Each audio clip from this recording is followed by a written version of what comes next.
సంవత్సరాల తరబడి ఎన్ని మందులు వాడినా మీ మోకాల నొప్పులు తగ్గట్లేదా? ప్రాణ పెయిన్ క్లినిక్ లో అత్యాధునిక చికిత్స.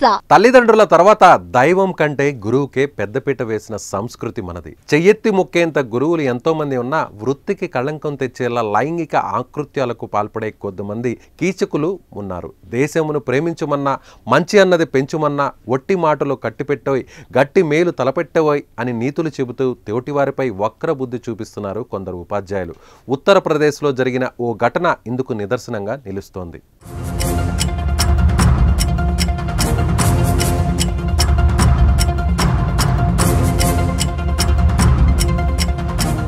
ఉత్తరప్రదేశ్లో ఉపాధ్యాయుల కోసం తీసుకొచ్చిన డిజిటల్ హాజరు వ్యవస్థను ఆసరాగా చేసుకొని ఓ ఉపాధ్యాయుడు తన తోటి మహిళా టీచర్ను ముద్దుకోరడం వివాదాస్పదమైంది. దీనికి సంబంధించిన వీడియో ప్రస్తుతం సోషల్ మీడియాలో వైరల్గా మారింది.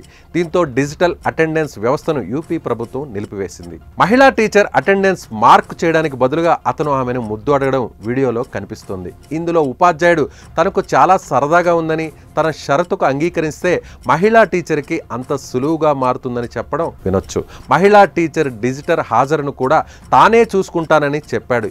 ఏ కండిషన్ అని మహిళా టీచర్ అడగగానే తన చెంపను చూపించి ముద్దు కావాలని అడిగాడు. అయితే దానికి ఆమె అంగీకరించలేదు. ఇదంతా డర్టీ వర్క్ అని చెప్పింది. దీనికి సమాధానంగా సదరు ఉపాధ్యాయుడు నవ్వడం వీడియోలో కనిపించింది. ఇక దీనిపై నెటిజన్లు ఆగ్రహం వ్యక్తం చేస్తున్నారు. మహిళా టీచర్ సరిగా స్పందించలేదని, అతను చెంపదెబ్బ అడుగుతున్నాడని నెటిజన్లు కామెంట్ చేస్తున్నారు.